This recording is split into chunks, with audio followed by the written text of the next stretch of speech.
Hello Twitch, Artemu here, and today we are continuing Pokémon LeafGreen.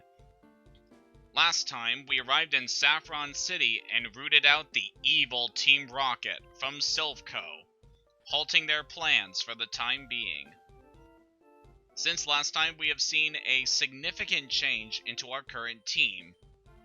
Our starter Raffian has now evolved into a Charizard, and we have now gained a new ally in Superior, the Lapras. And sadly had to say farewell to Margarine, our beloved Butterfree.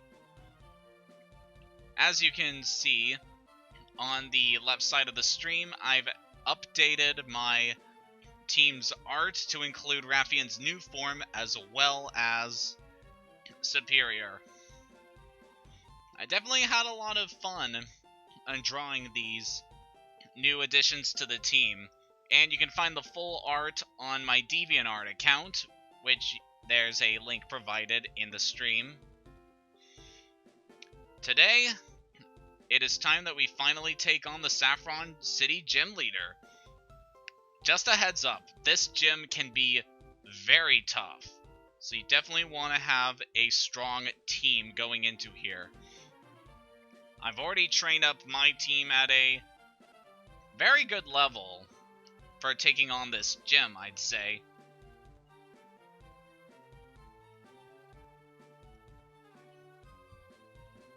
And you'll probably want to have Pokemon that know Ghost and Dark attacks before going in here. Maybe even Bug, too. So, alright, let's go ahead and do this.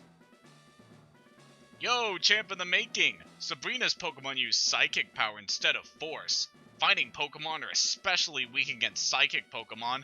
They'll get destroyed before they can even aim a punch. So yeah, we have an entire gym dedicated to Psychic-type Pokemon. And hoo boy, back in the original Pokemon games, Psychic types were pretty much the most powerful type of Pokemon you can get in the game, because they had very few weaknesses. They were very powerful. There was pretty much nothing that could really harm them. It's kind of a bad matchup here with Raffian against a Slowpoke.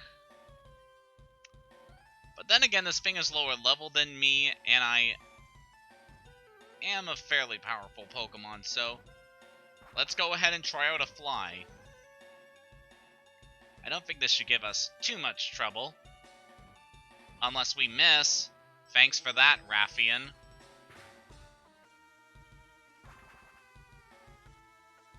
Let's try that again.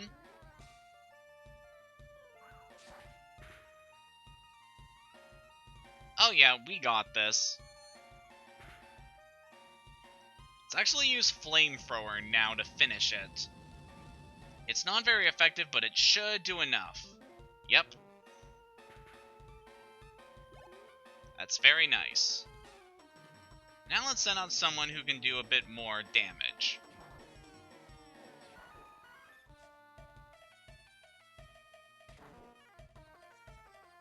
I highly recommend that you don't use any poison or fighting type Pokemon when going into this gym, because they'll get seriously wrecked by this gym leader. I think it's a very safe opinion to have that Sabrina is a very tough gym leader. She's got a very strong team that can deal a lot of damage. So definitely come prepared for this battle. So I believe this is our first time seeing Slowbro, the evolution of Slowpoke, and yeah, it's kind of dopey looking. That thing on its tail is actually a Shelder. It's kind of interesting how it has a alternate form like that, even though it doesn't really act as an independent Pokemon anymore.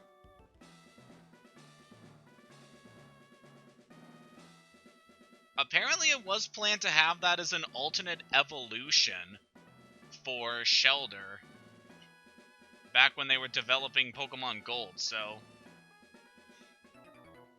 Now, the gimmick of this gym is that there are 9 rooms in here. They all have teleport pads that warp you to a different room, and we're trying to find the teleporter to take us to the gym leader. It's actually a very straightforward gym if you know which directions to take, but I'm gonna try and battle as many trainers as I can before I fight the gym leader, to get all that juicy experience. Let's finish this Mr. Mime with Metal Claw. Very nice.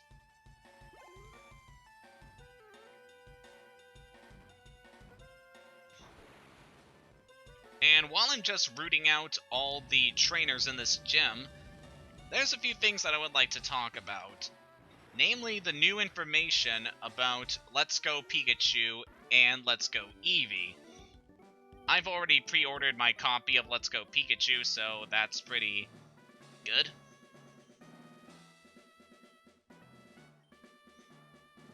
So a trailer was recently released that showcased the redesigns for the remaining gym leaders, the Elite Four, and also confirmed that Giovanni, of course, will be in the game, which I guess is fair.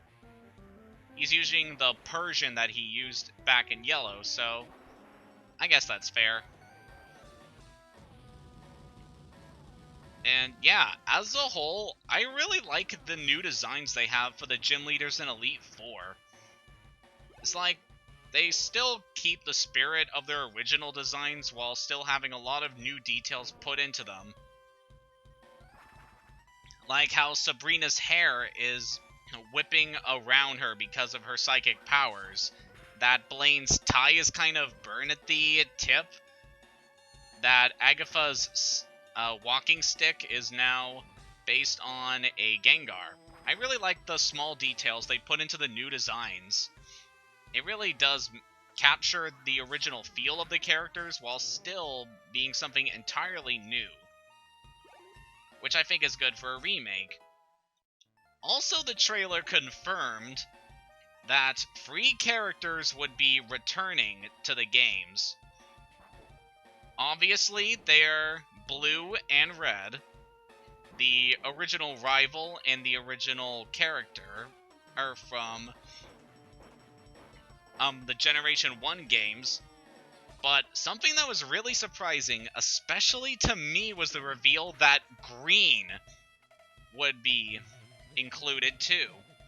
For those that don't know, back when the first generation games were being developed, it was originally planned for there to be a female main character option, but I guess it was scrapped for time or whatnot. And the original design for this character was later reused for a character in the manga. And then when the Generation 3 remakes came out, they included a redesign of this character for the then female character option. And she was named Leaf to go along with the naming scheme of the remakes. And yeah, I'm just really excited to see Green again. And the fact that she's using her original concept art design is just really fantastic. So yeah, as a whole, Let's Go just keep surprising me with all these really great callbacks and details. So I'm really looking forward to playing this. I believe it comes out next week, so oh man, it's gonna be so good.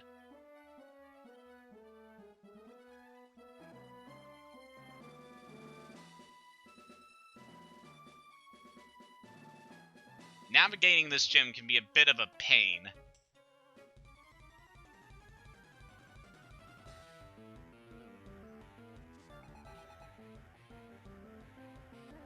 Mixing things up a bit, we have channelers in this gym, and they use Ghost-type Pokemon. Let's have Crunches take these guys on.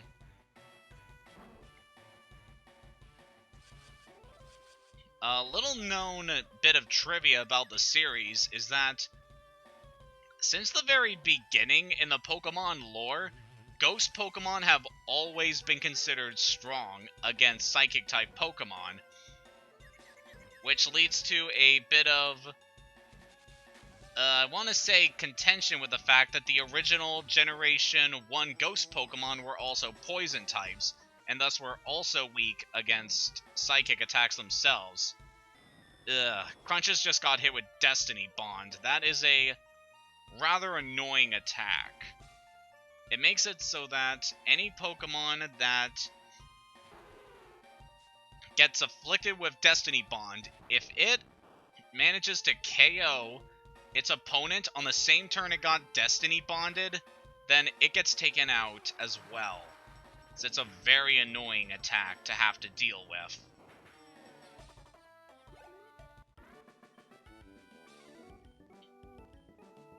At least Superior was able to handle that Haunter in his first debut battle on the stream. So I'm really excited to get to use Superior, because Lapras has very solid stats all around, and learns a great variety of different attacks, so it's definitely a good fit for the team. Let's get you healed up, Crunches.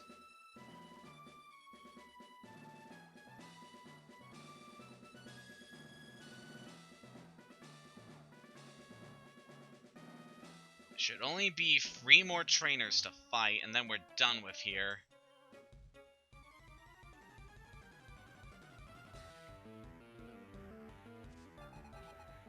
Stacy. Speaking of the channelers, they did have a trailer showcasing Lavender Town in Let's Go Pikachu and Eevee, and man, it just was a really good trailer showcasing the creepy and somewhat unhinged side to Lavender Town. I think the models for the channelers are really good. And the whole setting just gives the town a very eerie feel. I love it.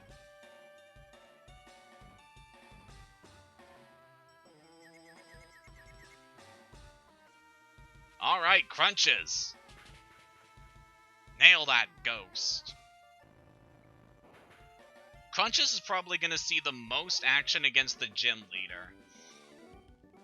Just because he's built fairly well for dealing with Psychic-type Pokemon, since many Psychics specialize in the special stat, and Snorlax just has so much HP and so much special defense, he's able to take their attacks very well.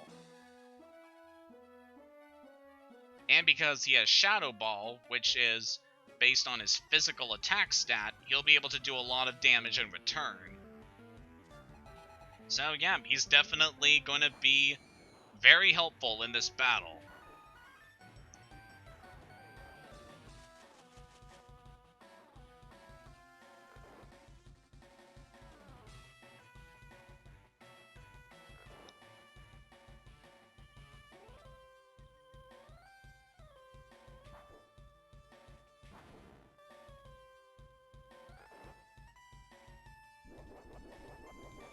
See how Pine does against this Ghastly.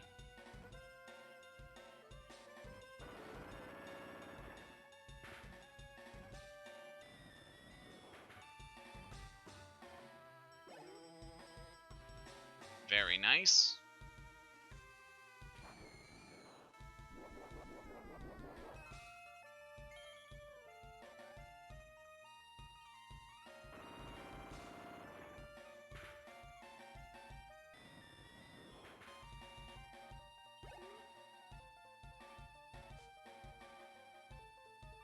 I know I stated this earlier in the series, but I just really love the Ghastly line of Pokemon. They're just so well designed, and stand out so well among the Generation 1 roster. And they're very helpful in battle, learning a great variety of attacks and a lot of status moves.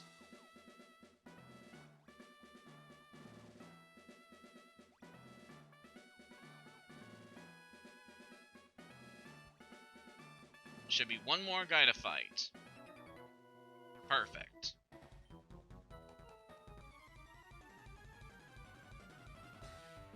This is the last trainer in the gym, and coincidentally, he also houses the teleporter that leads to Sabrina. So while the teleporters can be confusing, there is a trick to get to Sabrina very quickly. Starting from the first teleporter room, if you take the next teleporter in the clockwise order, and then continue to go clockwise from room to room, you'll reach her very quickly. That's a trick I figured out back when I was first playing the remakes, and it just really stuck with me since then. I believe even Heart Gold and Soul Silver kept that, which is very nice. Good bit of continuity. But with that, we are almost done. Time to take the leader herself.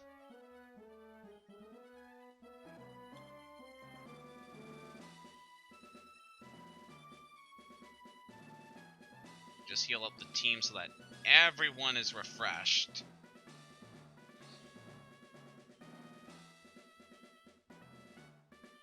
I did an awful lot of training before this stream so that I could get Superior up to speed, and in order for that, I also went and got the experience share, which can be obtained near Fuchsia City from the aide if you show them that you have at least 50 Pokemon. Alright, here we go.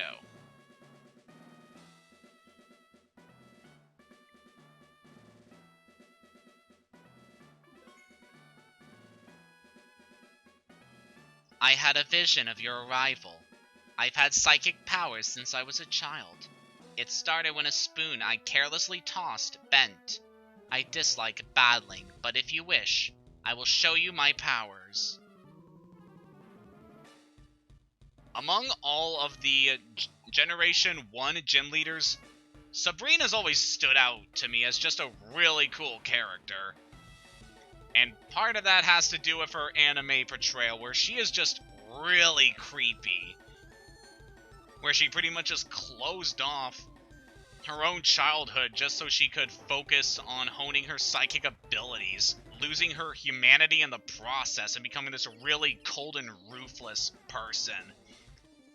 And then, in the end, the comic antics of a haunter that Ash befriended ended up reawakening her true self and making her a better person. I really enjoyed that arc of the anime. Definitely one of the best from the first season. Now going back to the battle, we just took out her Kadabra, the first member of her team, and she's also got a Mr. Mime. She has a lot of Pokemon that like to set up by strengthening their defensive capabilities before blasting you with psychic attacks. Mr. Mime boosted its defense a lot with Barrier. Ooh, and Pine's taking this future sight. That's gonna do a lot. Yeah, Pine's pretty much done here, so let's go to... Yep, let's go with Crunches now.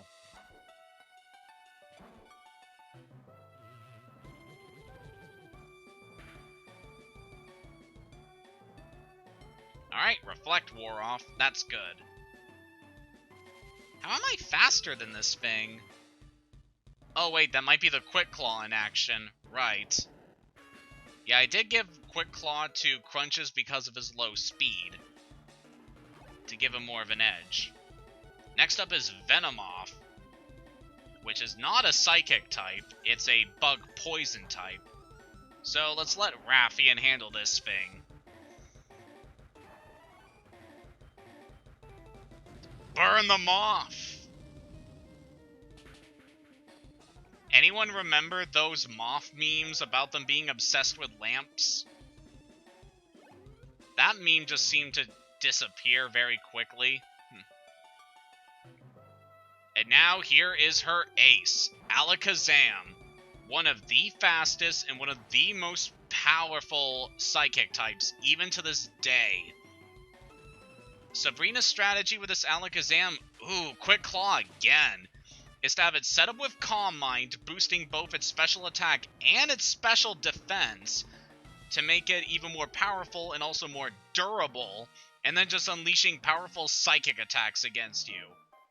But Crunches was miraculously able to outspeed and then just destroy it. Oh man, that was so good. This is why I love Snorlax. This loss shocks me, but a loss is a loss. I admit I didn't work hard enough to win. Your victory has earned you the Marsh Badge. The Marsh Badge makes Pokemon up to level 70 obey you. Stronger Pokemon will become wild, ignoring your orders in battle. Just don't raise your Pokemon too much to avoid that problem. Wait, please take this TM with you. And it's a good thing that level thing only applies to traded Pokemon, because, yeah, I would not like to just have one of my Pokemon disobeying me so much. That's probably the main reason why Ash's Charizard never obeyed him at first, because it used to belong to someone else. The more you know. Psychic Pokemon isn't something that only a few people have. Everyone has psychic powers, people just don't realize it. Very fascinating. I do really like Sabrina, even in the games. In Generation 5, she actually gets a job as an actress, and it's really fun seeing her really get into her role. I just love Gen 5. It's my personal favorite out of all the Pokemon generations.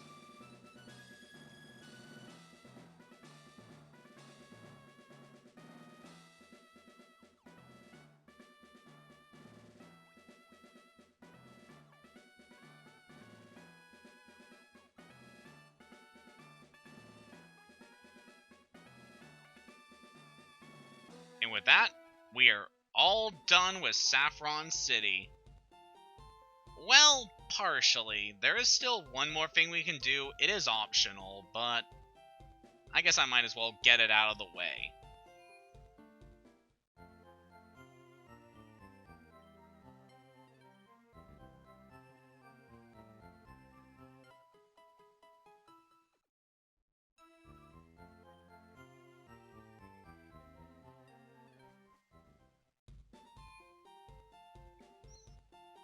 Because when Team Rocket had taken over the city, they blocked off access to a lot of buildings, including, not this one, including this one. My daughter's so self-centered, she has but a few friends. My daughter likes to mimic people. It's rather vexing. Her mimicries earn her the nickname Copycat around here. A little detail I really like about this game is that this house has a Chansey in it. And in the second generation games, the Chansey evolves into a Blissey. So I really like that. Hi, do you like Pokemon? No, I just asked you. Huh? You're strange. Quit mimicking. That's my favorite hobby. I really like that moment where that girl speaks the lines that our main character is apparently saying to her. Pretty mirror, look at me, see how pretty I can be. So yeah, Copycat is a pretty interesting NPC in that she mimics what your character apparently says to her. She has a lot of Pokemon dolls, and then she has a Doduo that's been taught to mimic human speech. So obviously, her whole gimmick is mimicry. And there is something that we can gain from her if we head back to Celadon. Hello, Guard 2.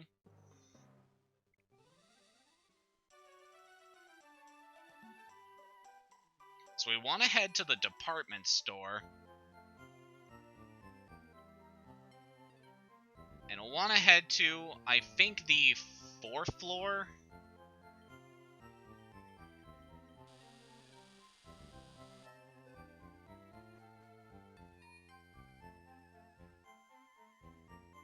Yes. So we talk to this guy. They have a Pokédoll for sale. This pretty much allows you to flee from any wild battle without fail. It is a consumable item, though, so... And they are fairly expensive, so... I actually don't recommend using them. If you just want to avoid battles, spray Repel. That's much more cost-effective. But now that we have this doll, let's go see the copycat again.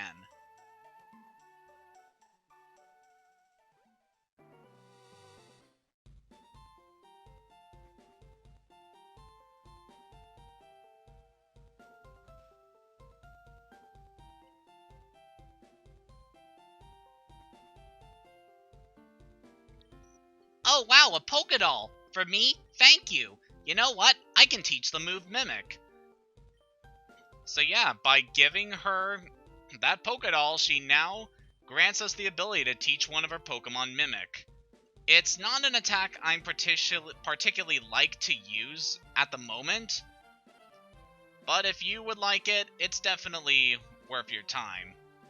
Mimic is a move that copies the last attack that your opponent used, and then gives your Pokemon the ability to use that attack for the rest of the battle.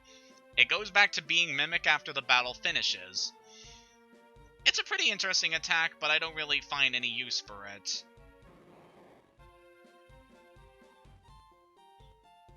Oh, forgot to mention, but I bought a lot of TMs and used them on my Pokemon between streams. Superior here now is Thunderbolt and Psychic, and I ditched Shockwave for Thunderbolt on Mimian, just because the extra power is really good.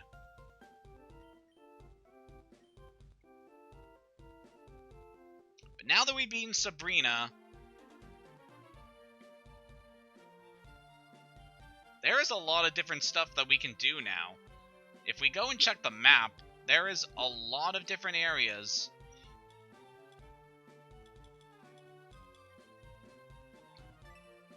that we have access to. Namely, we want to travel through the sea here and get to Cinnabar Island, where our next gym is. Or we could kind of go back to some of the previous areas and use Surf to see what other locales we can find.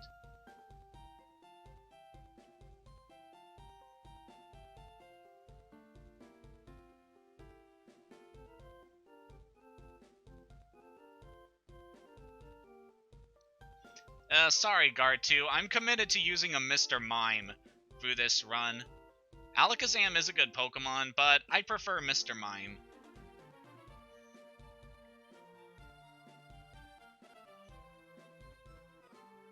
So for now, I believe we're going to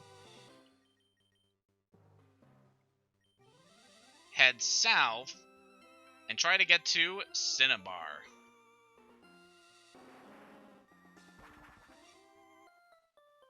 There are pretty much two pathways you can take to get to this island. You can start at Pallet Town and just surf south, or you could go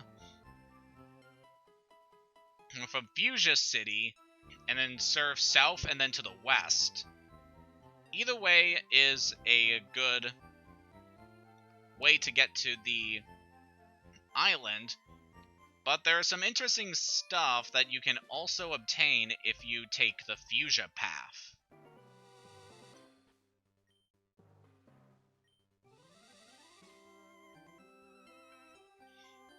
Alright, so let's go and hit the sea.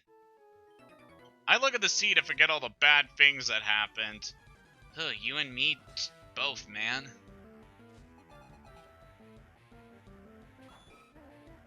Now there is a lot of trainers that we're going to be fighting as we go through this area.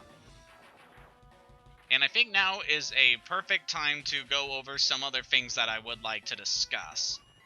The main topic of which has to deal with Super Smash Bros. Ultimate, which will be releasing next month, and Oh man, just the wait for this game has been so intense with all the information that they've been building up to and releasing over the last couple of months.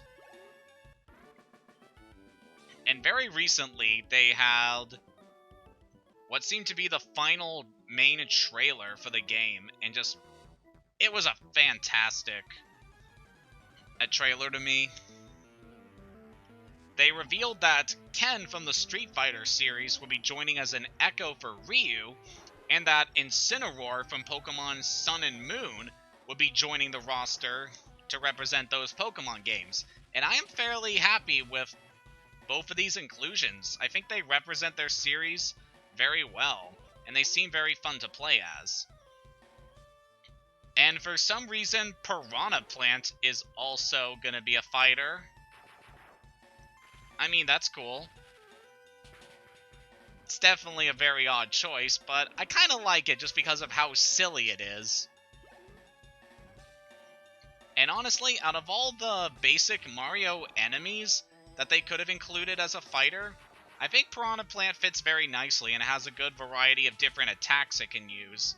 So, yeah, it's a pretty neat inclusion. But also in that video, they showcase the fact that Ultimate is actually going to have a story mode. Just like with Brawl, we're getting this very intense looking and unique take on the Smash series with a new story mode. It's called World of Light, and it's basically about this mysterious entity called Galeem essentially destroying the entire Smash Brothers world and basically killing off all the fighters and turning them all into its evil henchmen. And somehow Kirby was able to survive the debacle, and he must now fight through Galeem's world, rescue all the fighters that have been imprisoned, and try to stop Galeem. And just the presentation on that mode was fantastic. Just the trailer for it just gave me so many chills. Seeing all these characters as fighting against their inevitable fate, it was just so dramatic and intense. And I just really love the little touches to it, like Shulk foreseeing the inevitable with his visions, Sonic trying to rescue Pikachu, but failing. And I friggin' love the bit where Snake was just hiding in his box. That was brilliant. But yeah, this new story mode has got me very intense and interested. I cannot wait to play through it. It's gonna be awesome.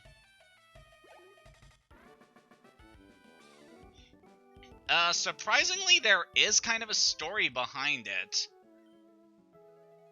Although it's not really that complex.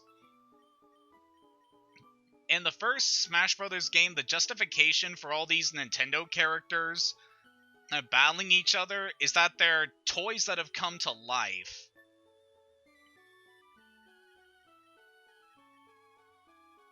And that they're fighting to try and get into the real world, or at least that's what it said in the trailer, according to Masahiro Sakurai.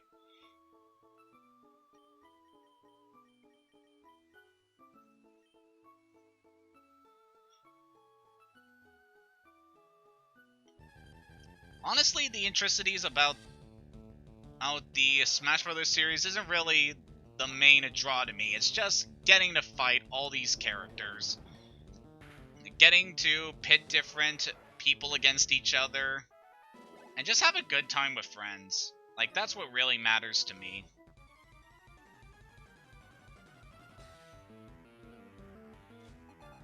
They also confirmed that there are going to be DLC characters, and that apparently they've already been decided, so I'll definitely be intrigued to see who they come up with for the DLC.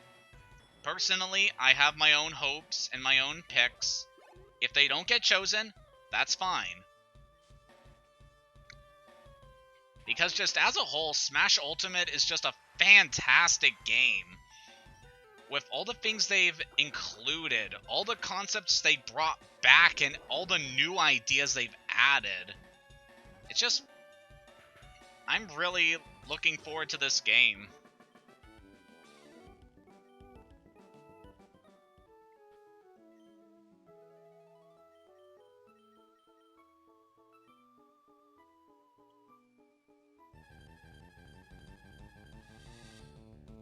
Going back to Pokemon at the moment, when you're surfing on these routes, you're pretty much always guaranteed to encounter Tentacool.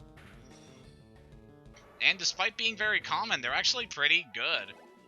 They got decent offensive stats and speed, very high special defense. They can be very good additions to your team.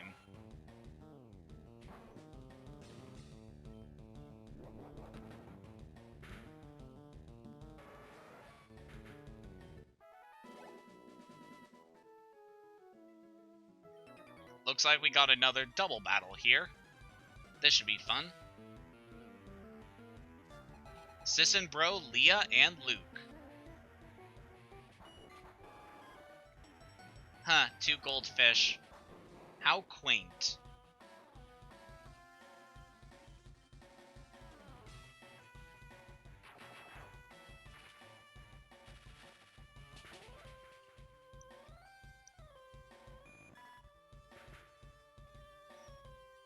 So yeah, I got 2 games to look forward to at the end of this year. Let's Go Pikachu and Super Smash Bros. Ultimate. Man, this has been a very good year for the Switch. I know last year had Breath of the Wild and Mario Odyssey, but we've gotten some really good Switch games as of late. With Kirby Star Allies, Octopath Trailer, the Undertale release, and now getting a new Pokemon and a new Smash Bros. Game for the system. Just fantastic. I can't wait to see what else the Switch is gonna get next year. Because I know we are apparently getting the 8th generation of Pokemon, and I have my own expectations and hopes for that game. We'll see if it actually matches what I have in mind. Because whatever Game Freak decides to go with, I'm sure it's still going to be a very good game.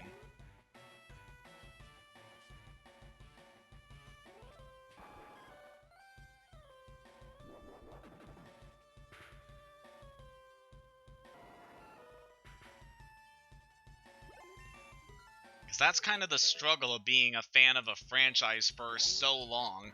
Having to temper your expectations at times, just accept what people deliver to you. Which can be frustrating at times, but I think of myself as a very mellow person who just kind of goes with the flow. Unless something really bothers me. Yeah, I feel pretty old too. Like, I've been playing these games since I was 7. Back with the original Red.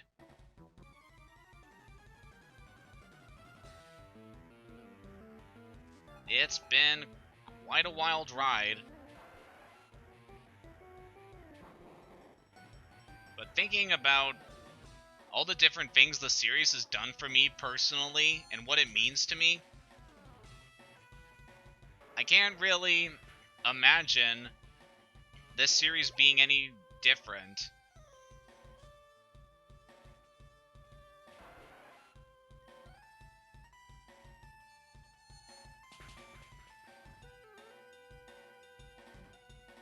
Ooh, nice crit, Mimian.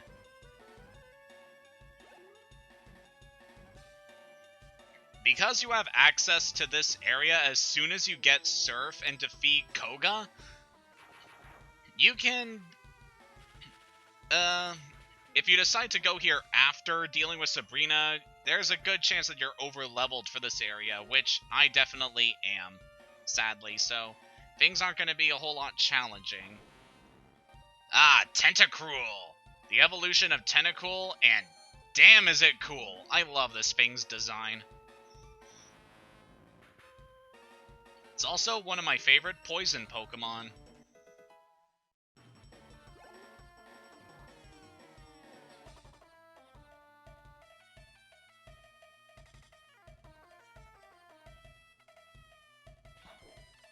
I'm pretty sure I've stated this before during my streams, but my favorite type of Pokemon is water.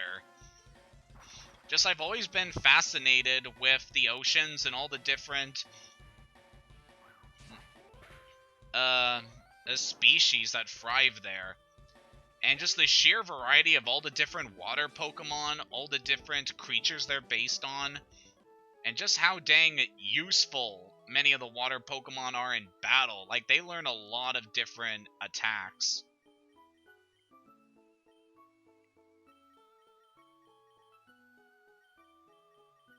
And most of the time, each of the water Pokemon feels unique. Sure, there are a few stinkers in my opinion, like, I cannot see myself using Corsola or Love Disc anytime soon, but there's still so many cool and creative water Pokemon.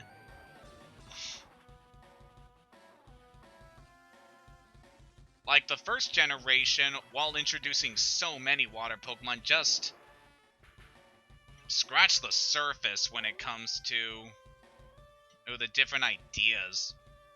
Ooh, that's Rough Guard too.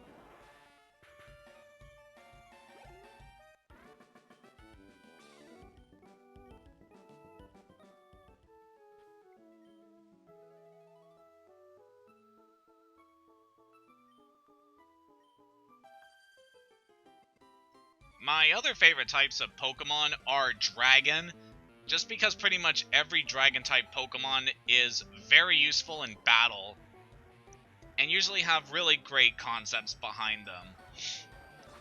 I really like Dragonite, Flygon, Altaria, Kingdra, Haxorus, Goodra, Tyrantrum, Noivern. There's a lot of great Dragon Pokemon. And I'm also a big fan of bug types. Even though a lot of bug types are very weak, there are just so many of them that have really cool designs and a lot of cool concepts behind them. Like Volcarona and Vespiquen and... yeah, pretty much all the Gen 5 bug types are fantastic. Gen 7 also has some really good bugs too. Like the bug fairy type Ribombee and the bug water types Araquanid and Golisopod. Those are just really great Pokemon. I'm glad that as the generations went on that they've been giving a lot of the weaker types a lot more powerful representation in order to help them stand out among other types and make them more useful. Yeah, that's definitely a good pick.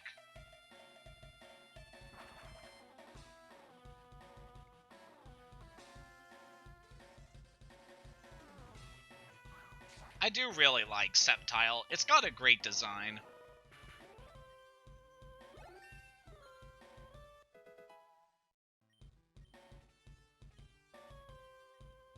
Slash.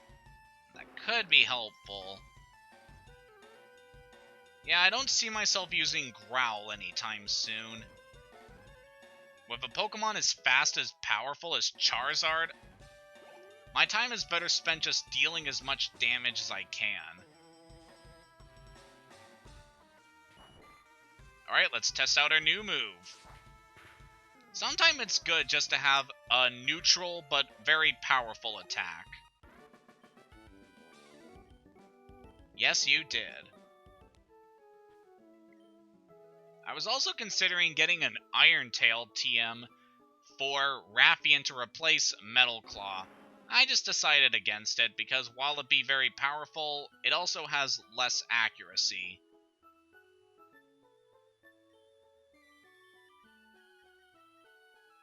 Plus, I don't know how often I'm going to be using Steel-type attacks in this game. Kanto's not really a good region for Steel types.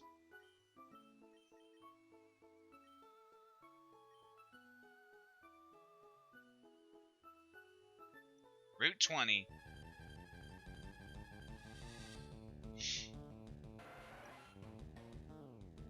Obviously, if you have the different kinds of rods, you can use them to fish up a lot of different water Pokemon here. There's definitely some very good Pokemon you can catch in these areas, like Gyarados, Krabby, and Horsey. They're all definitely worth your time if you like to add them to your team. Hey man, fight me! The water's shallow here, many people swimming.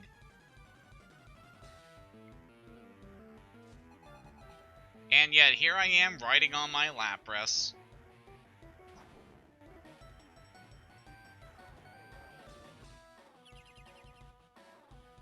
I would eventually like to see a game that actually gives your player character the ability to swim, because I think that'd be very cool. I've always enjoyed swimming. It's one of my favorite physical activities. Ooh, Cloyster.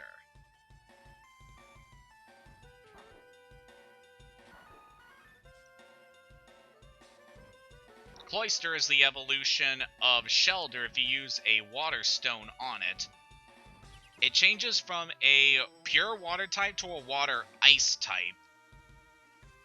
And it focuses mainly on physical defense, but it's a good attacker too. Also good at setting up entry hazards like spikes.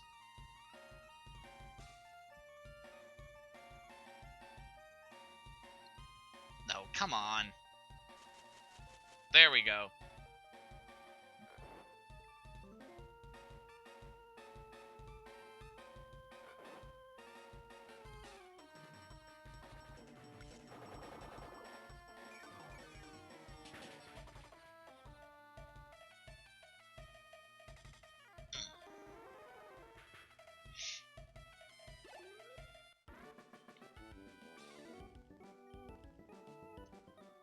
So, how's your day been going, everyone?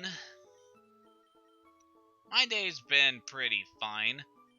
It's been the first day off I've had for nearly a week, so just been enjoying my time while I can before heading back into work tomorrow. Just been so busy with work lately. Like, for the past several months, I've been working like 5 days a week shifts, and this week I have to work 6 days, which is just brutal. But hey, I need to get money somehow in order to buy all these games, so gotta take it.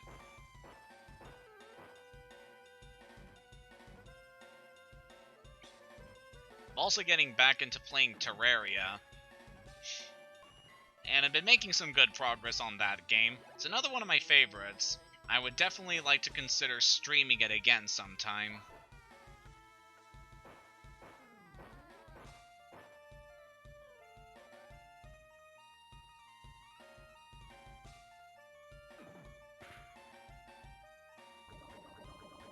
Ah, jeez. So Seadra, the evolution of Horsey, gets Poison Point as an ability when it evolves. It's kind of strange, especially since it eventually loses that ability when it evolves into Kingdra. So I don't really know why it gets that ability.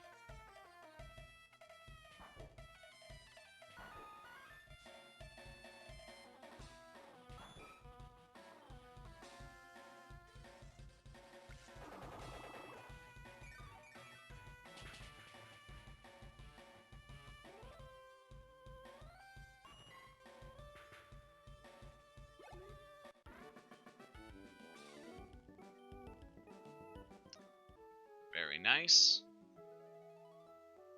I've talked about this on a previous stream, but when I get around to doing another Pokemon game on this channel, I am thinking of trying not to use the same Pokemon as ones that I've used before.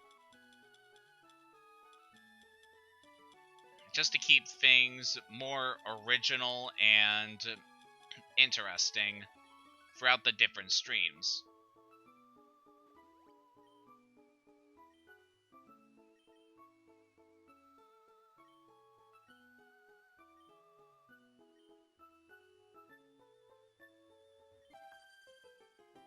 Seafoam is a quiet getaway. I'm vacationing here. Back onto other stuff that I've been doing recently. There is a certain game that came out very recently by a certain person named Toby Fox. And it's a follow-up to his widely popular Undertale, and just, oh boy, if you've not played that before, you have got to experience this new game. It's just fantastic. I'm not going into the greater details about it because it's definitely one of those games that needs to be experienced firsthand. But yeah, I had a lot of fun going through it. I really enjoyed the characters and the stuff that happens in the game and its story. It's definitely different in a lot of ways from Undertale, which is nice. And it keeps things very interesting throughout it. So yeah, if you're at all curious, I definitely recommend checking it out.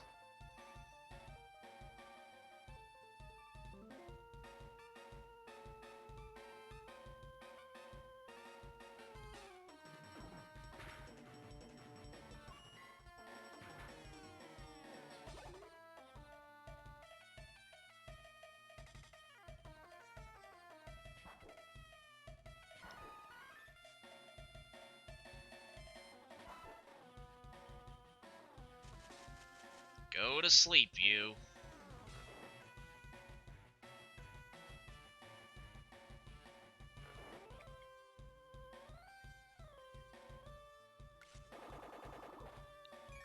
Man, I cannot wait for the Pokemon anime streams to resume on Twitch, cause they've been just a blast to watch again.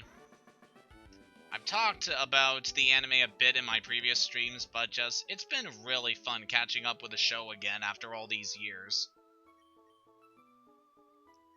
And when they resume the marathon again, they'll be starting with Generation 4, which, in my personal opinion, is one of the best series of episodes in the anime.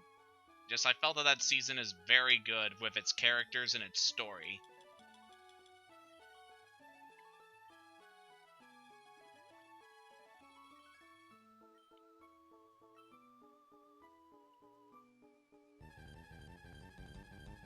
Oh good, looks like we got land ahead. Go away, Tentacool.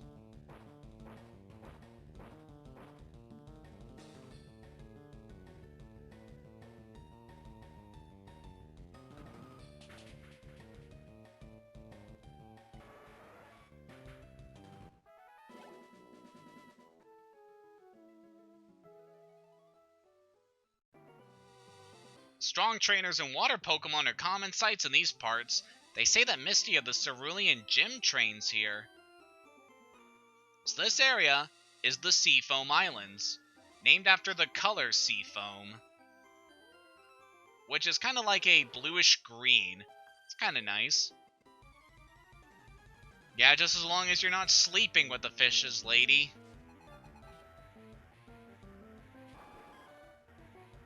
It's another Sea King.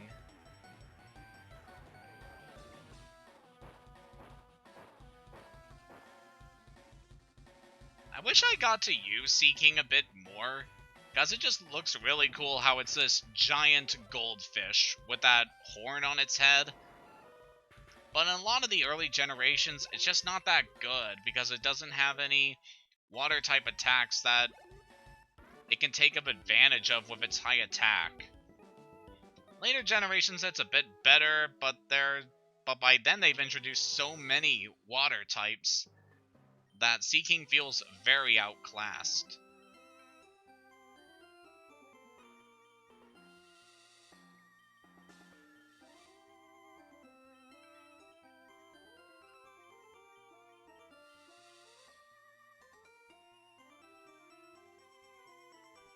But anyway, our path ahead is blocked, so the only way we can progress is to go for the Seafoam Islands. So this is a very interesting optional dungeon in this area. It's full of a lot of Pokemon that are unique to this area, so I highly recommend going here if you want to fill your Pokedex. Stop that, Golbat. I'm going to try and catch as many Pokemon as I can here to help with my own Pokedex progress.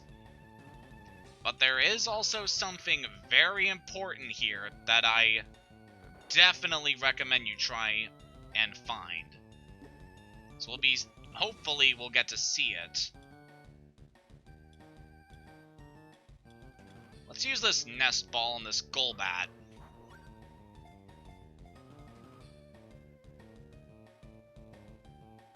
There we go.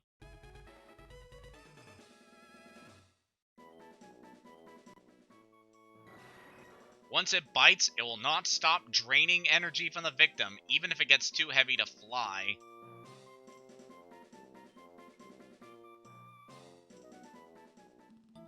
I really love Golbat, even if its design is kinda derpy. It's still a very solid Pokemon with good offensive and defensive stats, and very high speed.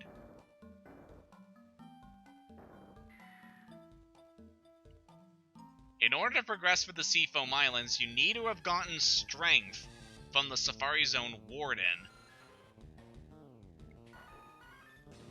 If you have it, then you should have no trouble here.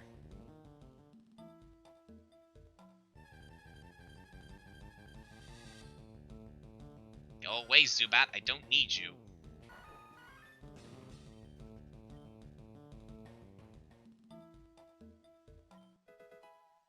Ice Heal.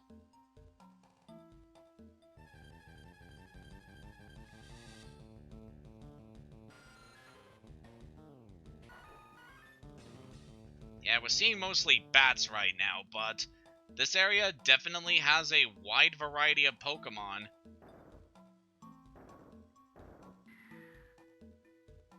That we'll be seeing later on. Let's head down here. Good. So in order to progress for the Seafoam Island, you need to use Strength to push these boulders into these holes. Let's head down here. Push you down.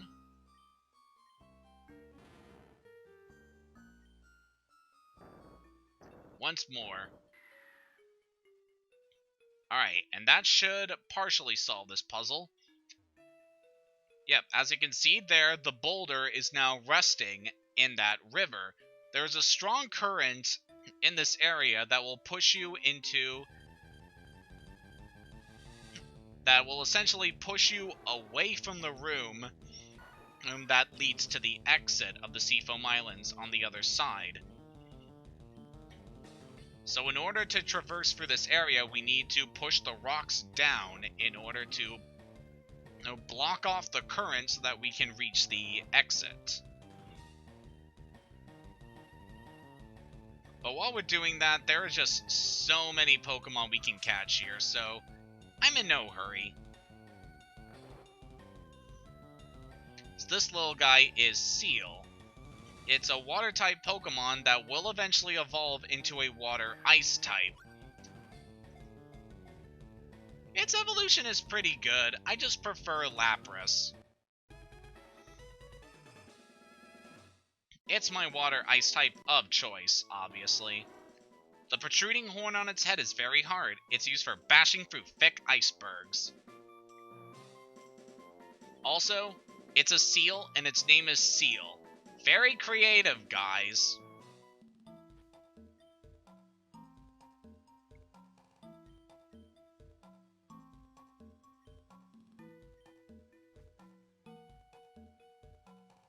Danger, fast current. So yeah, there's another current in this area that will push us over here, but there is something interesting we can get if we manage to push the current away. Oh, hello, Slowpoke. One of my favorite water Pokemon just because you're so dopey looking. And also very good.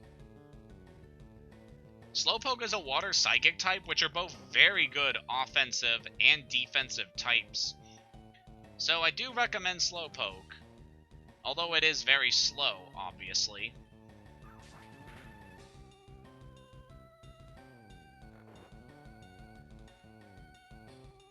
You can also catch Slowpoke's evolution Slowbro in here.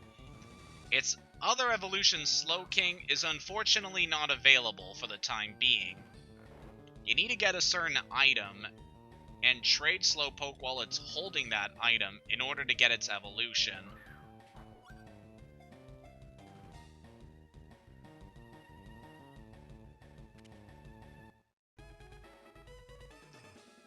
But both of Slowpoke's evolutions are very good Pokemon in their own right. Incredibly slow and dopey, takes 5 seconds for it to feel pain when under attack. I do like in the anime how they actually demonstrate that, with Ash stepping on a Slowpoke's tail, and it takes a while for it to react to it. I thought that was very funny. The people of Azalea Town sure didn't, though.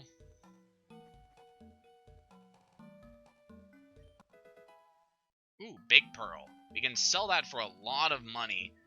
That's also an item that can be rarely found on Wild Shelter.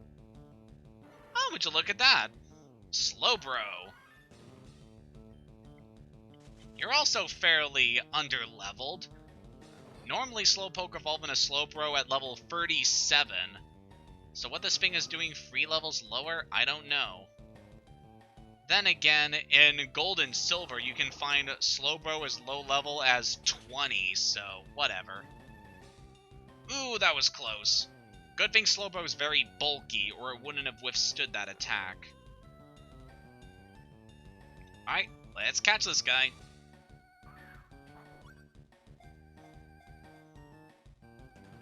Again, I do recommend Slowbro because it's a good offensive and defensive Pokemon. I've used it before in a previous LeafGreen run though, so I have no real desire to use one for the time being. The shelter that latches on a Slowpoke's tail is said to feed on the host's leftover scraps. So yeah, Slowbro is partially based on a hermit crab, except in this case, the shell it inhabits is also sentient, which I think is really creative.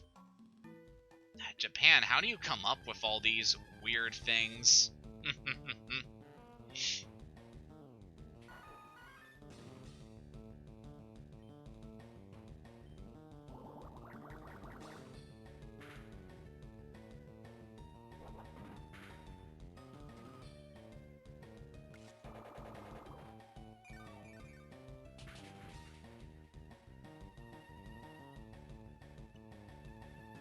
Yeah, that does tend to happen.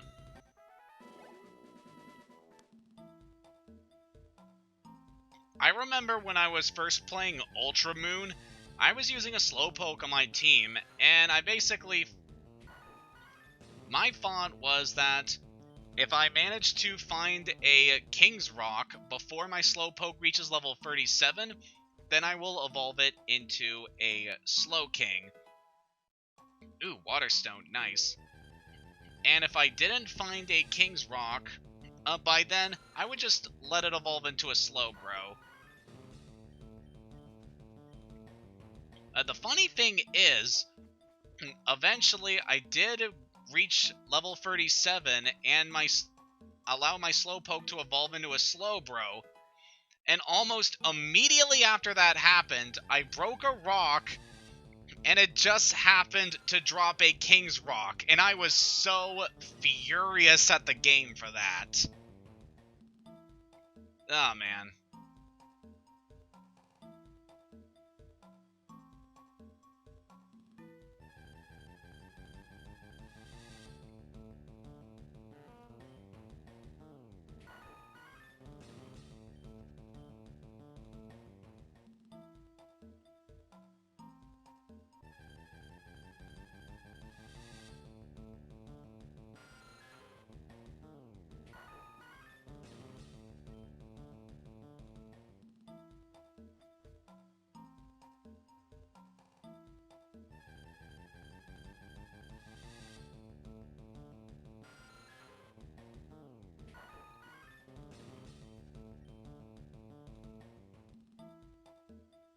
Okay, there's the hole, so let's head back up.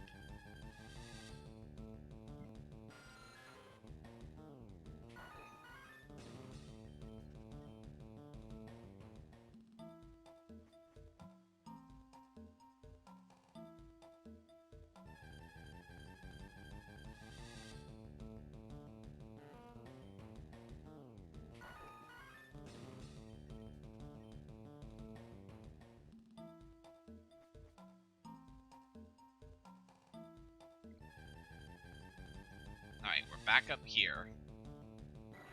Hello, Golbat.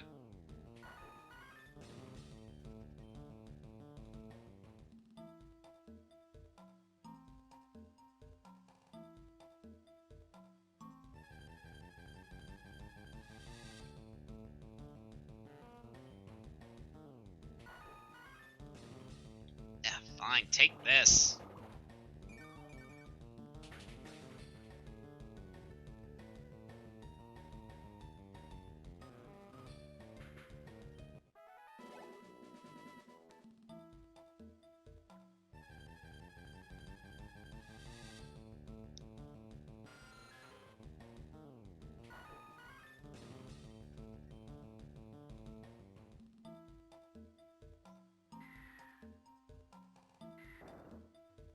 Alright, there's the boulder. Let's push you down.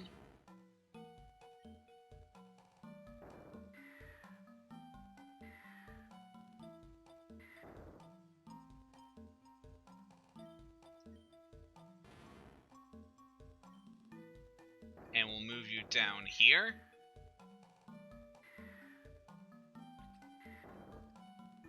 And like that, we have now blocked off the current.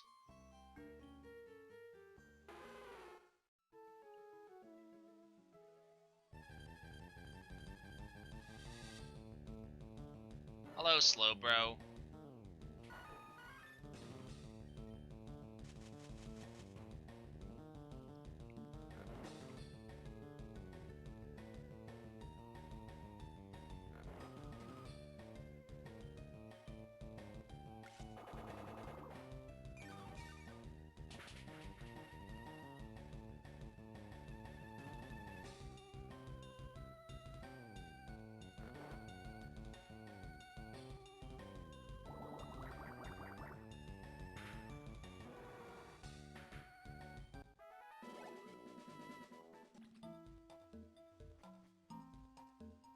Now, if we head up here, this takes us to the exit of Seafoam Islands. Hello. Are you on vacation too? I wouldn't exactly call it a vacation, Irene.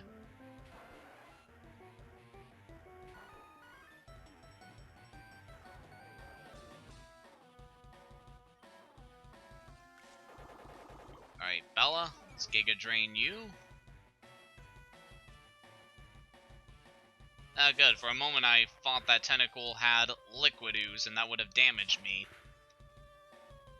Well, that's just fine. Nice crit.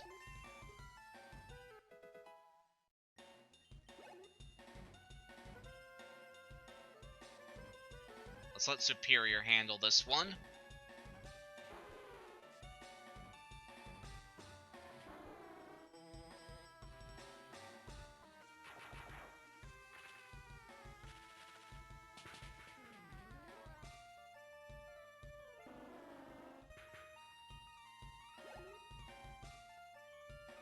Very nice.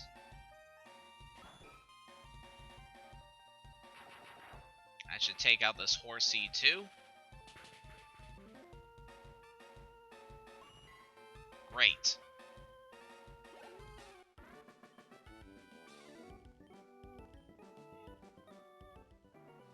No mercy. You're right, this is an Overwatch. I hear that Overwatch actually added in some new heroes, which is neat. I don't really play that game, but it does look very cool. Now, we could go to Cinnabar right now, but we're not done with the Seafoam Islands just yet. There's one more thing we can do here.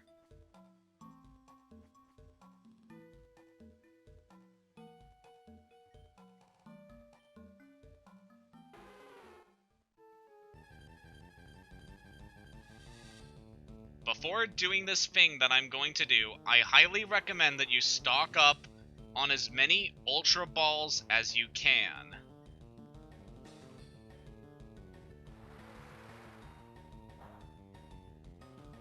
Ugh, Kale, that Krabby. I wanted to catch you. Darn it, Superior, you're too good! As we go down here, there's some more boulders that can be pushed. Now this puzzle is a little more complex, because you need to push the boulders in a correct manner, otherwise they'll get stuck and you'll have to leave the room to reset the puzzle. Hello, Seal. Get zapped. Also, I highly recommend before doing this that you have your team at a very good level. Like, you should probably be at least level 40 before you do this. So we push that boulder down there, and we push this one down here. And now we blocked off the current in this area, allowing us to reach this island.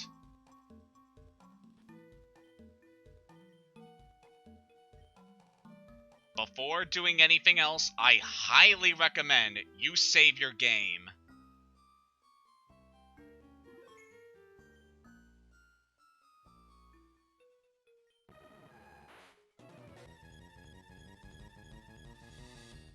This is Articuno, the legendary bird of ice, and one of the few legendary Pokemon that can be found in this game. It is very strong, with both ice and flying attacks. While not considered the best out of the trio, it's still a very formidable Pokemon. And personally, it's my favorite legendary from this generation. I just love its color scheme and its design. It's very graceful and majestic looking. But yeah, Articuno is definitely a challenge. It has a very low catch rate, and with its high stats and level, it can be very difficult to weaken and then have to deal with its attacks. Should be pretty good, so let's go right into capture mode. Yeah.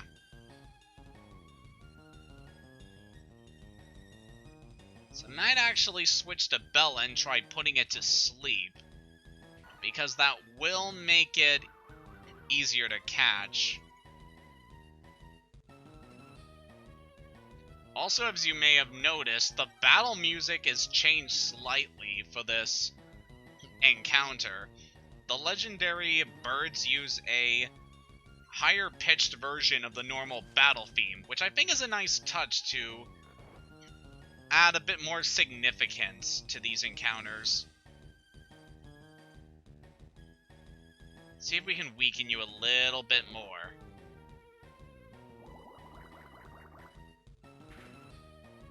Alright, that should be plenty. Let's switch to Ultra Balls. I do have a Master Ball, but I'm going to save it for something much later on in the game. And it's probably not going to be what you're expecting.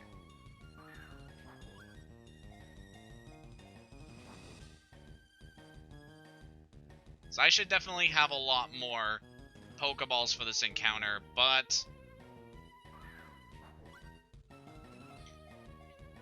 as long as you save your game before this, you can try to catch Articuno as many times as you like. It's perfectly fine.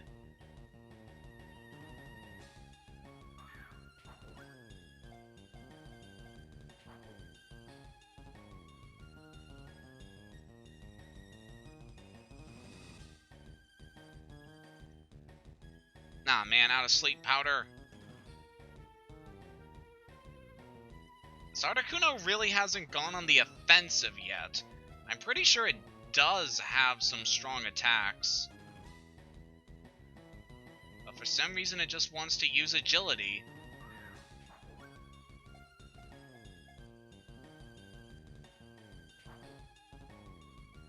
Yeah, I always get antsy whenever I see the ball shake. Because then I think, is this gonna be it? And then it breaks out and I'm just like, oh. Legendary Pokemon always make me tense up. Ooh, Mind Reader. That is an attack that makes it so that the next attack is always guaranteed to hit. And Articuno is also one of the few Pokemon that can learn a one-hit KO attack. So thanks to Mind Reader, it's able to instantly knock out any Pokemon with that attack. It's a pretty neat strategy if you can actually pull it off.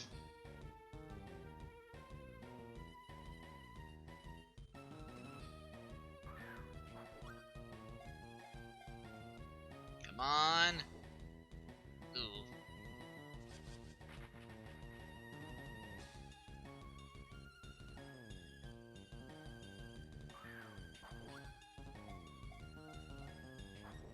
I was probably a fool for going for this so early on, but I just really like going after the legendary Pokemon. It's pretty much just a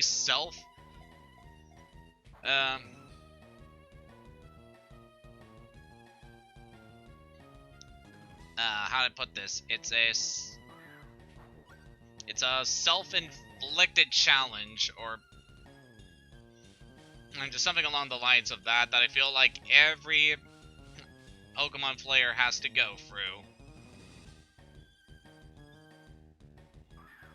And especially for these streams, I want to do something special for these streams as compared to my usual playthroughs. Ooh, there's the Ice Beam, finally.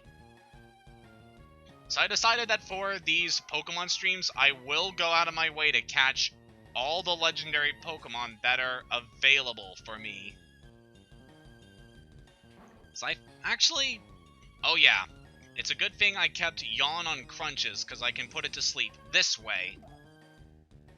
Come on. It will take another turn for Articuno to go to sleep, but should still be fine. Crunches also has very good bulk, so we should be able to take its attacks very well.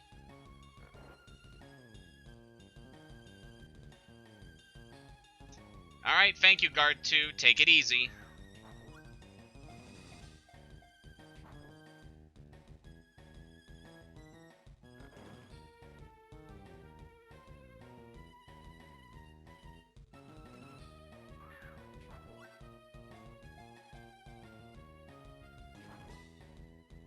Going a bit back to Articuno, and why I like it so much compared to the other legendary Pokemon in this game, is that I feel like it's had the most significant roles in the anime.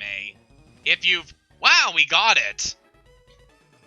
Oh man, who'd have thought that talking about its anime appearances would actually inspire Articuno to be caught? A legendary bird Pokemon that's said to appear to doom people who are lost in icy mountains. Fun fact, in Japan, this Pokemon is simply called Freezer. Yes. In fact, I am actually going to name you that.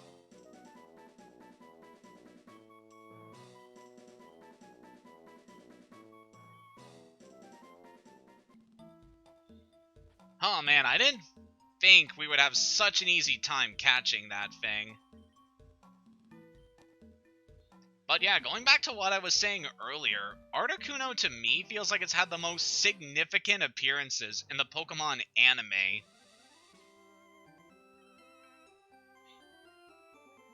Because we have that arc when Ash and his friends were teaming up with Todd Snap in order to try to find an Articuno so that Todd can take a picture of it. We've had that moment in the Hoenn Saga when Ash and his Charizard battled against Noland and the Articuno he had friends with. So it's had a lot of really great appearances compared to the other legendary Pokemon. We will be seeing the others later. I would definitely like to try and capture them later.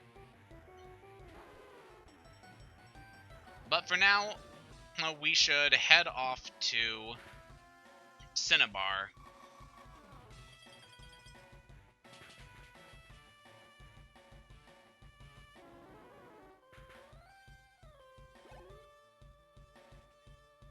I don't know how much time we're going to be spending there, especially considering I managed to have such an easy time catching Articuno.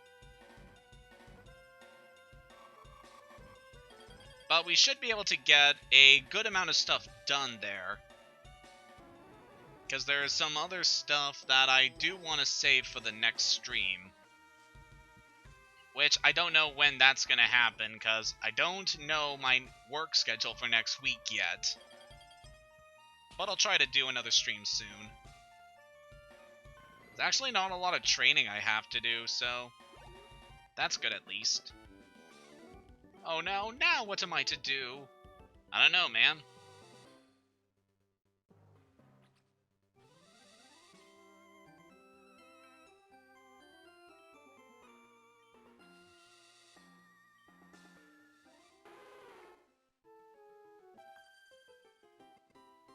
My boyfriend gave me big pearls. Oh, I'm sure he did.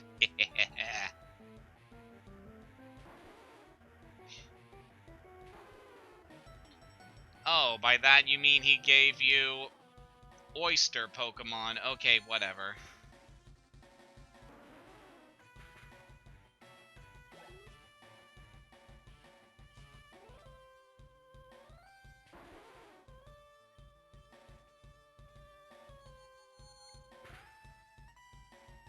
So we got plenty of time before we reach Cinnabar, so I don't know, I kind of want to talk about Superior and Lapras in general. Because they're just a Pokemon that I really love, and I've always loved ever since I was little. Because out of most Pokemon, it has a lot of interesting lore behind it. A significant role in the anime as being Ash's main form of transport during the Orange Islands arc. And it's just a very tragic Pokemon in general. Like, according to the Pokedexes, Lapras is an endangered species due to being overhunted and poached. And they nearly faced extinction because of this, which adds a pretty big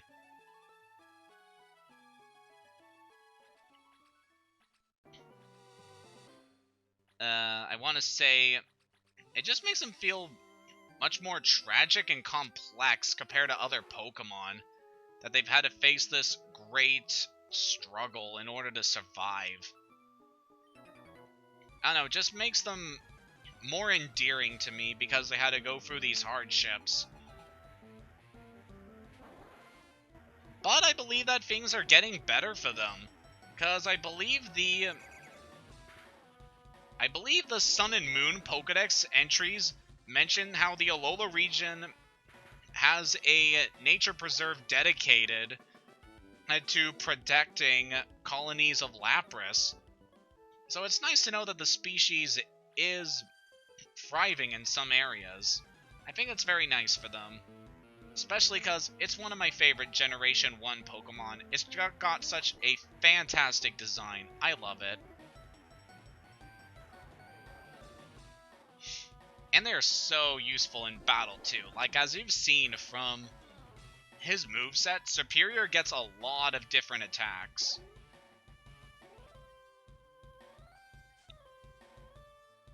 And because both its attack and special attack are pretty evenly split, it's pretty much capable of using any attack that you can give it very well. It's very easy to fit into any teams. It's kind of a letdown that you can't catch Lapras in the wild in this game, because a few games do let you have one, but I'm still very happy that they give you one.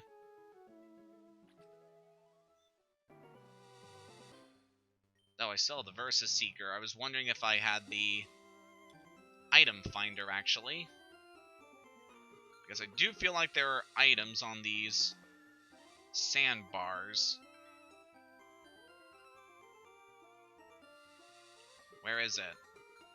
It's down here.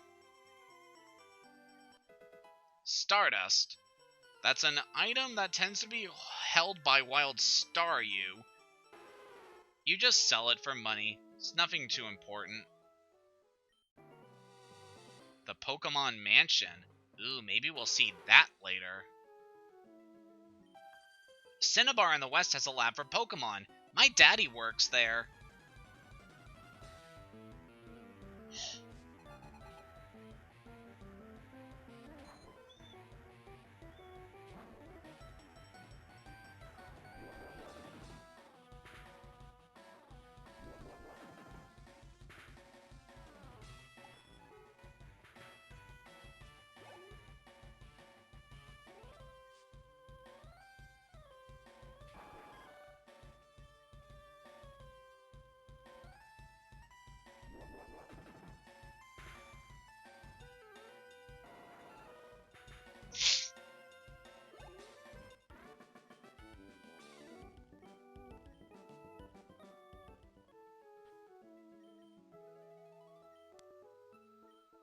Alright, that's good. And now we're finally at Cinnabar. It's about time.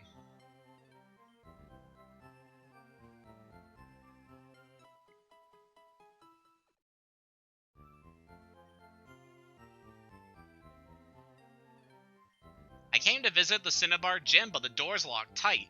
There should be a key for it somewhere. Could it be in that burned out mansion? The gym leader's friend used to live there, they say. Do have lots of friends. Linking up with the usual friends is fun, of course. How about visiting the Union Room every so often? Who knows? You may end up making new friends. Think it'd be worth your time to check the Union Room.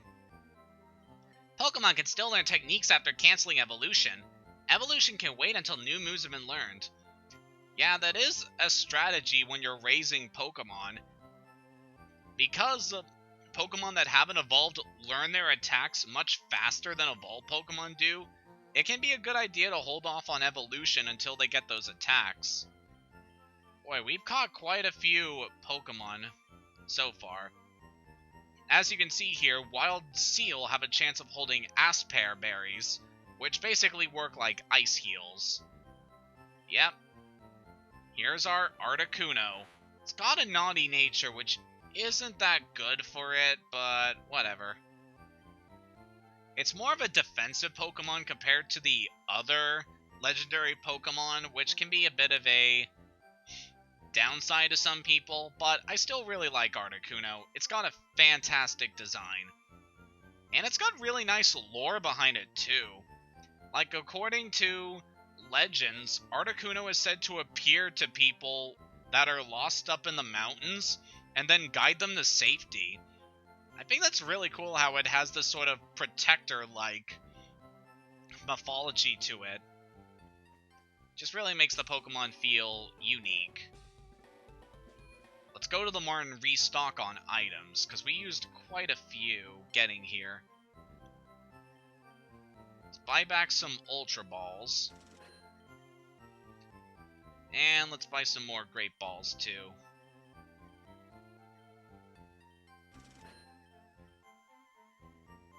Oh man, we are very low on healing items. Yep, let's get some Hyper Potions.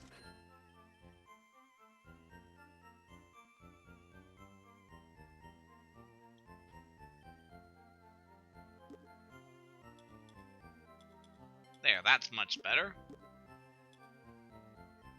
Let's move you down here so I don't accidentally use you. Have you ever had those instances when you accidentally waste your Master Ball on a Pokemon you didn't mean to use it on?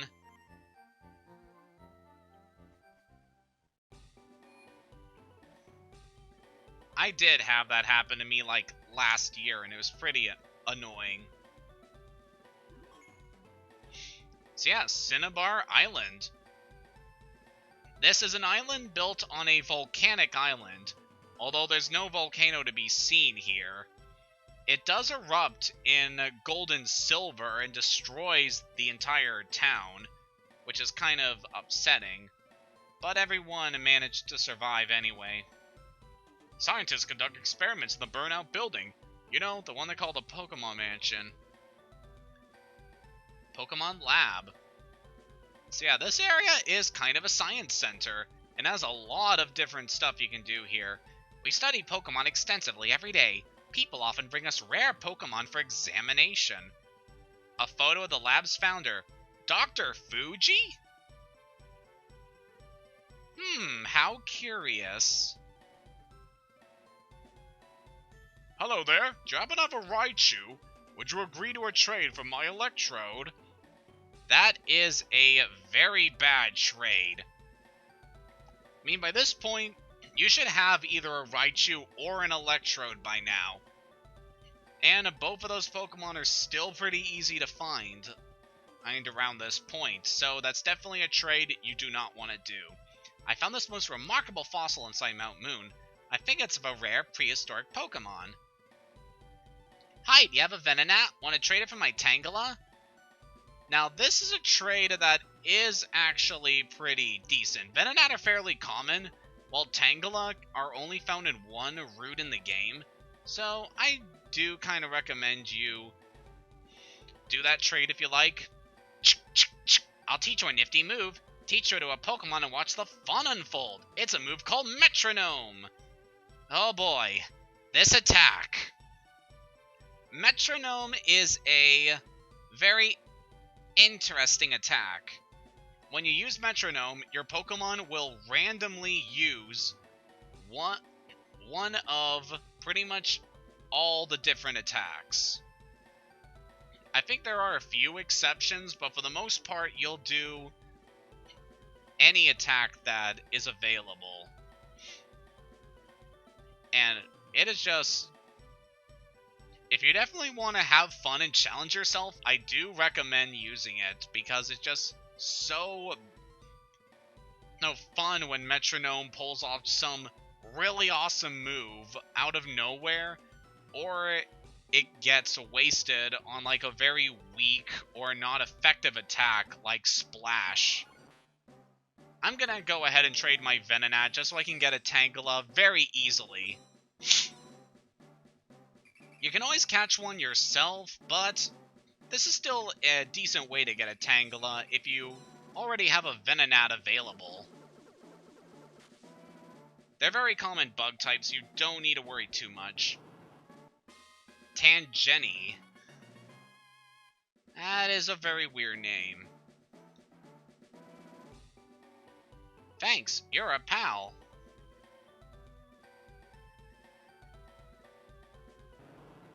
Oh, this Tangela's holding a Stardust. So I guess you can get a bit of money from doing this trade. So Tangela is kind of an interesting Pokemon. It doesn't evolve in this game, it does in later games. It has decent defense and special attack, but it's pretty slow and doesn't get really a whole lot of type coverage, and learns basically the same attacks that a lot of other grass Pokemon get, so it's not really all that special. When it does evolve in later games, it does become a lot bulkier and a lot stronger. So I can recommend using a Tangela in those games, but for now, it's not really that effective.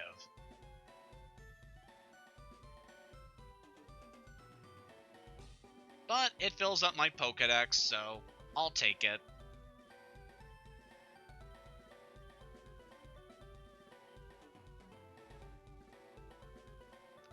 actually see what the Pokédex is at.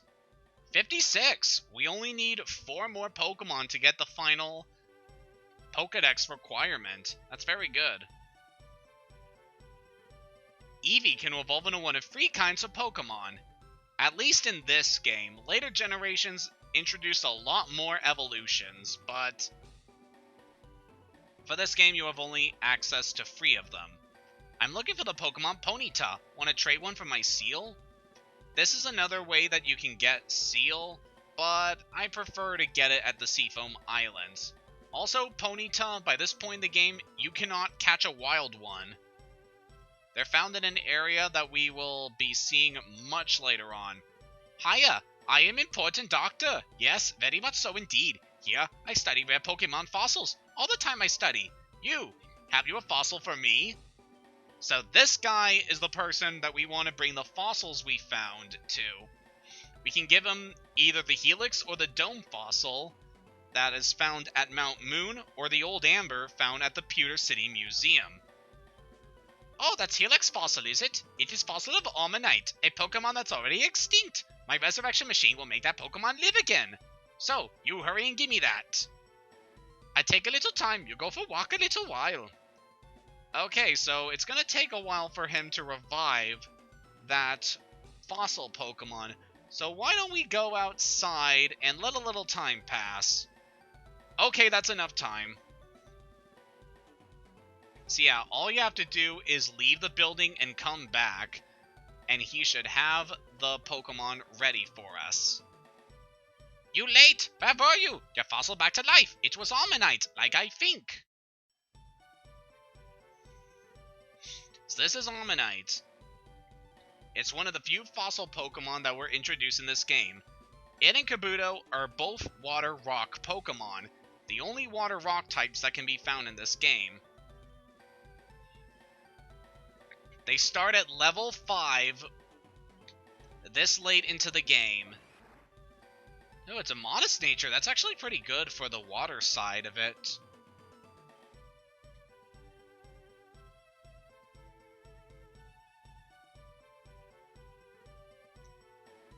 Omanyte and Kabuto are decent Pokemon when you get them trained up, but for the moment, because it takes so much time to train it, I decided not to even consider adding one of these to my team. It just takes way too long. But I do like Omanyte and Kabuto quite a bit. They're based on the Ammonite and the Trilobite, which are pretty cool prehistoric creatures. But if we show this guy the Old Amber, there's something else we can get. It's a fossil of Aerodactyl, a Pokemon that's already extinct. Okay, we need to take a little more time in order for him to resurrect our Aerodactyl. So let's go outside, take a big whiff of that sea breeze, and then we'll just go right back in.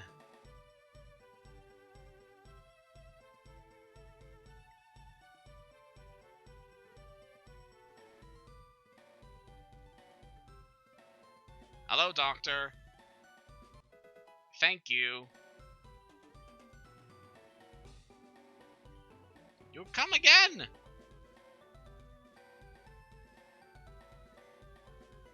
And like that, we have filled up 2 new entries in our Pokédex. Aerodactyl is a rock flying type Pokemon, and the only one we'll see for like 5 generations. It's very fast and very strong, but has low HP and defenses. Again, it starts at level 5. It is a very good Pokemon, but it will take so much time to train it up that I don't really see it as that useful. Again, if you do want to use it, go right ahead, but I have no use for it. It is a really cool Pokemon, though. I've seen this big, prehistoric monster soaring for the sky, just... It's cool. And the debut episode of it in the anime, just really awesome. The way it kidnapped Ash and tried to eat him, and his Charmeleon evolved into Charizard in order to save him. And, of course, to defeat the Aerodactyl, because Charizard is a dick like that. Oh well. Still a very good episode.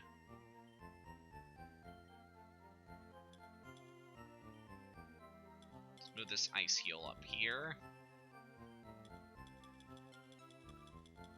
Let's put these two away. I have no use for them right now.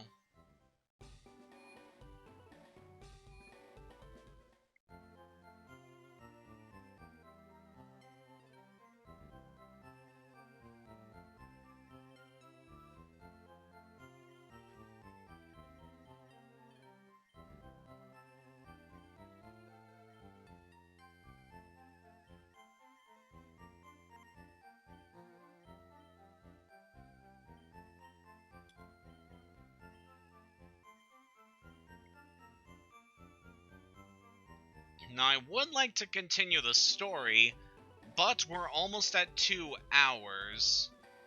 The door's locked. So, I think I'm not going to take on the next dungeon just yet. We'll save that for another stream.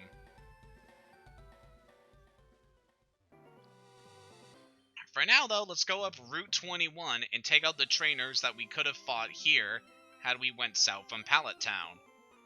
And while we're going up here, there is some other stuff I want to talk about Cinnabar Island. At least about the original version of Cinnabar Island from the first generation of games, because it holds a lot of significance to a lot of people, and not in the way you think. You see, Cinnabar Island is a home to a very infamous glitch that allows the players to essentially encounter any Pokemon they want, depending on well, certain values. I don't know the whole thing with it, but like has to do with the characters in your player's name and stuff like that. Or alternatively, it allows you to catch Pokemon that were found in the last place that you visited. And just something with the encounter table at Cinnabar Island in a certain point that drastically affects its encounters. And probably one of the most well-known glitches from this is that it allows you to encounter what's essentially a pseudo Pokemon, I guess. Is like, it's not really a Pokemon, even though you can catch it, you can battle with it, but it's just so bizarre in its appearance and the way it behaves, and how it affects the game. Like, it can screw with your Hall of Fame, it can duplicate items. It's one of the most well-known glitches in the series. And yes, I've encountered it myself from time to time.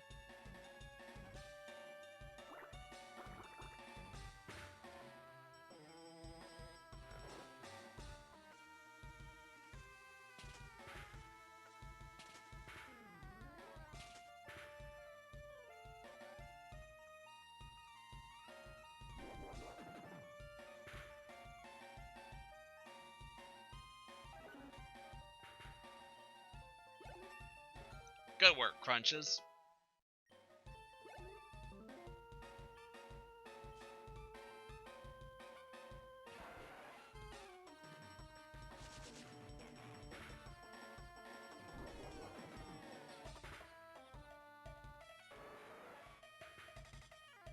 Nicely done. Now you got one more.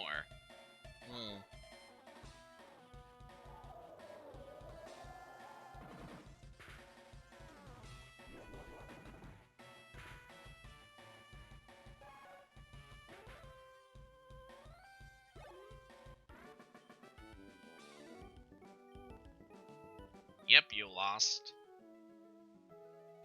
No, I feel so sorry for you, buddy. Actually, I do. Sunburn is just really painful. I hate it when I get sunburned. It's one of the downsides to going out by the ocean, even though I really enjoy the ocean. Hello? I caught my Pokemon at sea! Oh yeah? Well, why don't I see about that? Oh, hello, Starmie. I haven't seen you in quite a long time. Not since Cerulean, I think. Still a really good Pokemon. Very fast, very powerful, and it learns a lot of attacks. It's definitely one of the best water types in the series. I wish I got to use it more.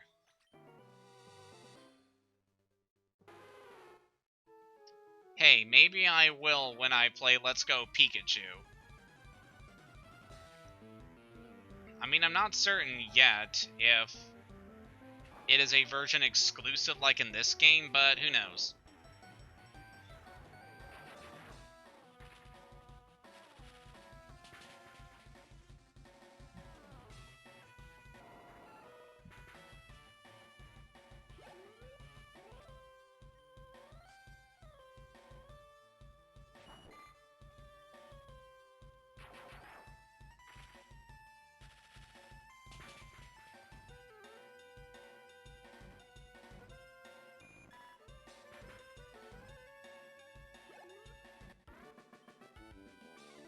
That burned some time. It sure did.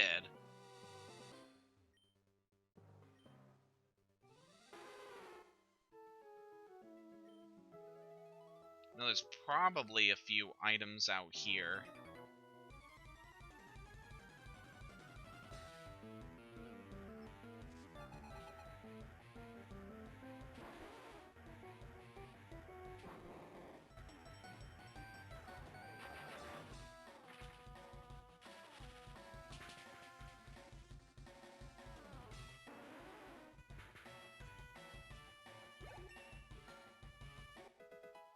Very good.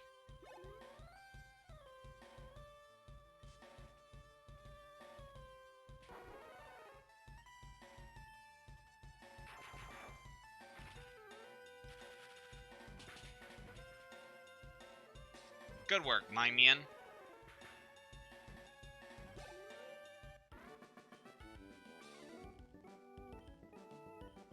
I hear you, man. Fishing can be quite the sport. It's just one of those activities that no matter how good you are at it, you can be fishing for quite a long time without getting a single bite. That can be pretty annoying. Oh, right, I forgot to mention this before, but while I was grinding my team, I did buy the type boosting items that you can get at the game corner.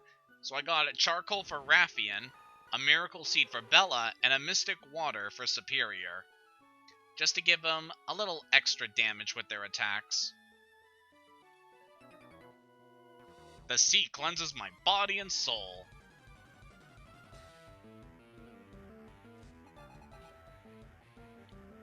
It's got a Seadra for me. Let's slash it. Decent damage.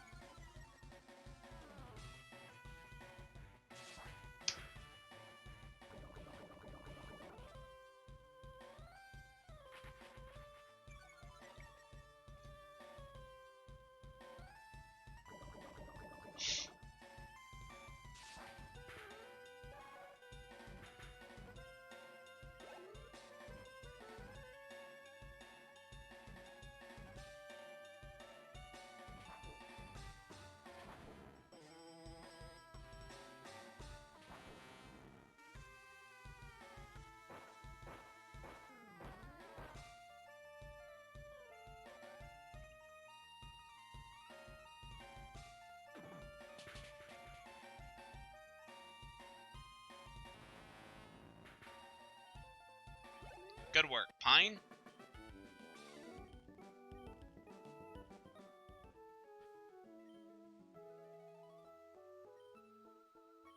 Don't worry, Raffian, we'll heal you up.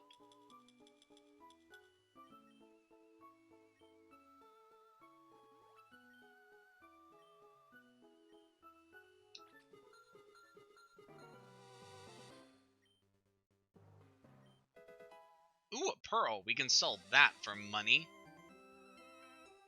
Very nice. Here's another double battle.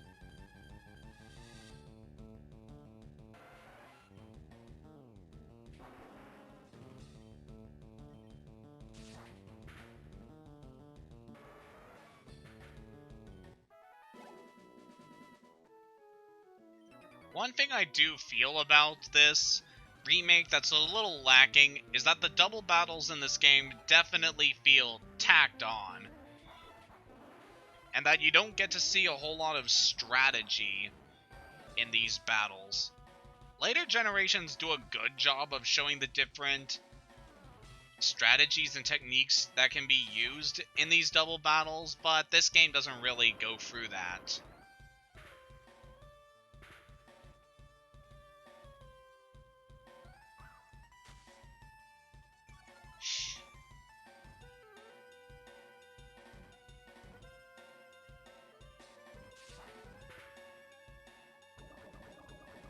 Ah, dang it, not again!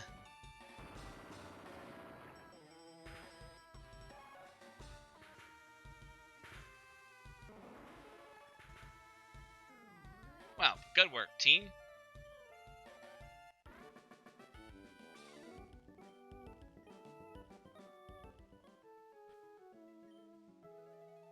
Let's heal up that poison, lickety-split.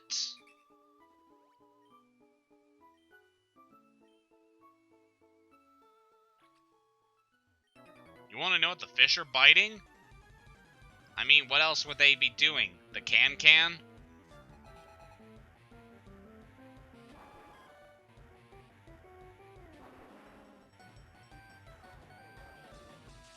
Yeah, another Sea King.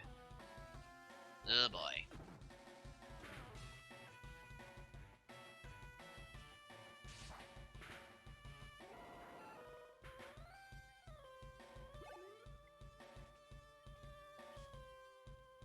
Sorry for the lack of commentary right now, I've just sort of run out of topics to discuss.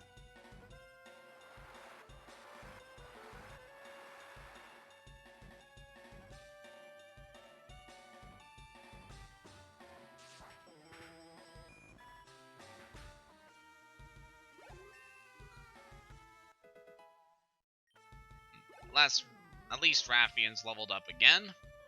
It's very nice.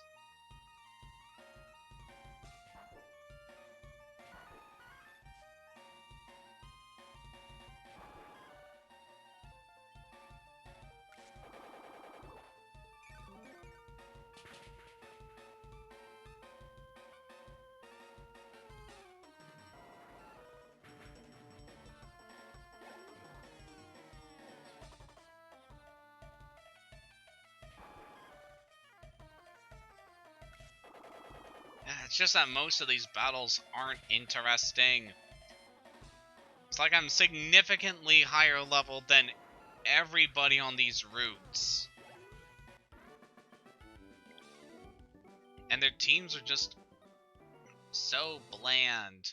They don't use any variety.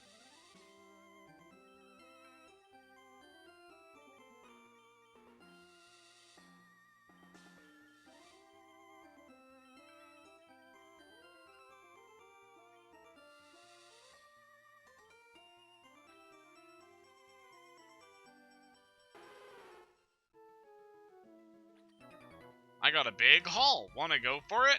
I mean, sure, why not? Hello, Wade. Oh boy. Is this one of the guys who uses nothing but Magikarp?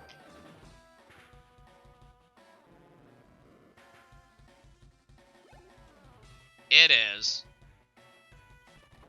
Yeah, I'm just gonna fast forward through this.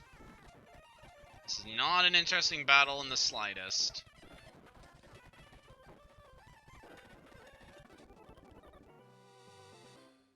Thanks for that. For making me actually use the fast forward feature.